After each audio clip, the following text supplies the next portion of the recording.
ખેલ મહાકુંભ 3.0 જિલ્લા લેવલે જ્યારે એક ચેસની સ્પર્ધા યોજાય જેમાં મહિલા બહેનોએ ભાગ લીધો છે એટલે કે બહેનોએ ભાગ લીધો છે.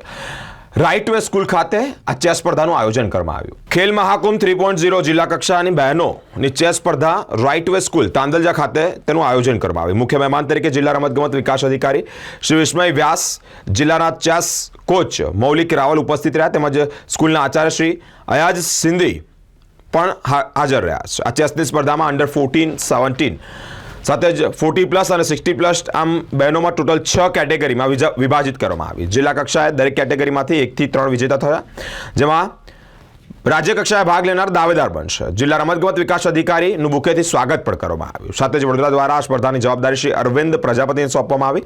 જિલ્લા કક્ષાએ ચેસનું આયોજન શાળાના આચાર્ય અયાજ સિંહ સિંધી શાળાના માર્ગદર્શન હેઠળ યોજાયું છે. મારું નામ વિસ્મય વ્યાસ છે અને હું જિલ્લા રમત વિકાસ અધિકારી તરીકે વડોદરા ખાતે ફરજ બજાવું છું.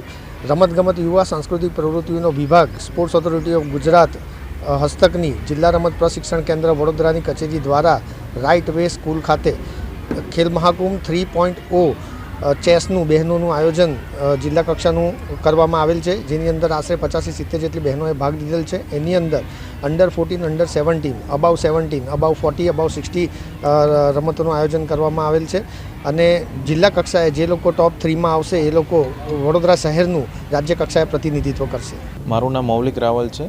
હું સ્પોર્ટ્સ ઓથોરિટી ઓફ ગુજરાતમાં ચેસ કોચ તરીકે કાર્યરત છું.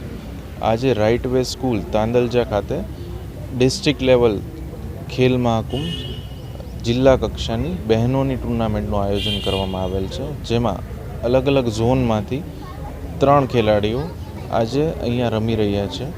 જેમાં અલગ અલગ કેટેગરી અંડર 11, 14, 17, ઓપન, અબોવ 40 અને અબોવ 60 એવી રીતે અલગ અલગ કેટેગરીમાંથી ખેલાડીઓ પસંદગી પામી અને અહીંયા રમી રહ્યા છે. અને અહીંયાથી જે ખેલાડીઓ ટોપ 3 આવશે એ રાજ્ય કક્ષાએ રમવા માટે જશે.